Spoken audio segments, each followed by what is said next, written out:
Assalamualaikum warahmatullahi wabarakatuh. Bapak-bapak dan ibu-ibu muslimin dan muslimat, tuan-tuan dan puan-puan sekalian yang dirahmati Allah.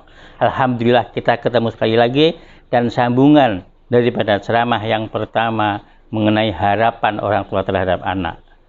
Terutama sekali saya, wahai anak-anakku sekalian, Abah tidak mengharapkan yang banyak, tidak mengharapkan ini dan itu seperti yang saya sebutkan di awal tadi.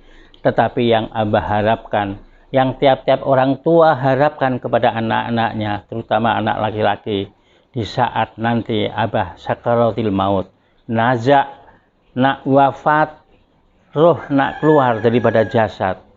Abah dan tiap-tiap orang tua mengharapkan supaya anak-anak itu dekat kepada kita, supaya anak-anak itu menuntun kalimat la ilaha illallah, supaya anak-anak itu betul-betul membaca ayat suci Al-Quran, supaya roh keluar daripada jasad diiringi dengan lantunan suara-suara suci, yaitu Al-Quranul Karim.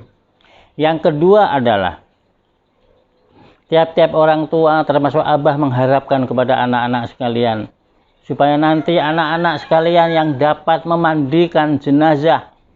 Abah tidak mau dan tiap-tiap orang tua tidak mau jasad kita, aib kita, badan kita terbuka yang dilihat dimandikan orang lain. Kalau dapat adalah kalianlah yang memandikannya, kalianlah yang melakukannya, sebab yakin tiap-tiap anak akan menjaga aib orang tuanya. Dia tidak akan cerita, karena walau bagaimanapun manusia ini yang sepatutnya amanah tidak mau cerita dan tidak boleh menceritakan aib jasad atau jenazah yang dimandikan, namun kadang-kadang terkeluar jugalah cerita di luar. Tapi kalau anak yang memandikan, insya Allah akan terjaga dan tidak mungkin anak akan menceritakan aib orang tuanya. Yang ketiga adalah Abah mau anak-anakku sekalian dan tiap orang tua di luar juga, supaya nantinya yang mensolati jenazah Abah, jenazah orang tua, tiap-tiap orang tua menginginkan anaknya itu yang mampu untuk bertindak sebagai imam.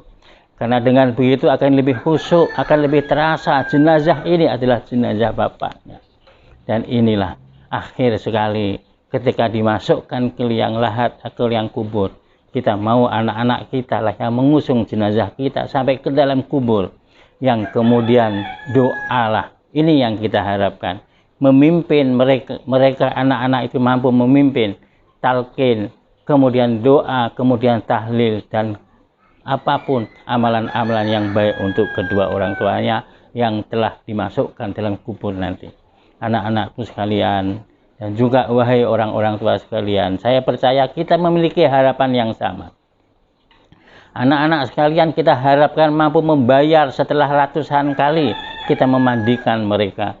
Setelah sekian lama kita harapkan, maka kita mau anak-anak kita membalas sekali saja memandikan jenazah jasad kita. Betapa ruginya ketika harapan itu kita berikan pada anak, namun anak tidak mampu melakukannya. Pikirkanlah, maka belajarlah wahai anak-anak sekalian, sehingga nanti kalau ayah kita, bapak kita wafat meninggal dunia, kita mampu melaksanakan itu semua. Dan kemudian doakan mereka. Anak-anakku sekalian, tentu tiap orang tua mengharapkan ketika kita sudah wafat nanti, selain doakan mereka itu, baca Quran, dan mudah-mudahan dengan bacaan Quran itu diberikan ganjaran dan pahala juga untuk orang tua yang telah meninggal dunia. Walaupun ada perbedaan, katanya Al-Quran itu untuk orang yang hidup, namun Al-Quran adalah mukjizat. Orang yang hidup dapat bermanfaat, orang yang meninggal pun dapat bermanfaat. Doalah setelah baca Quran, ya Allah, jika engkau menerima bacaan Al-Quran ini, engkau berikan juga pahala kepada ayahku, kepada ibuku yang telah mendidik dan membesarkanku. Insya Allah dengan niat yang begitu, dengan doa yang begitu, Allah akan memberikan makbul atau memberikan pahala juga kepada ayah ibunya. Itulah wahai anak-anak sekalian, orang-orang tua sekalian, inilah harapan kita yang insya Allah yang akan memberikan keuntungan, bukan setakat hanya di dunia saja, tapi keuntungan di akhirat nanti. Semoga bermanfaat. Akhirul kalam. Wassalamualaikum warahmatullahi wabarakatuh.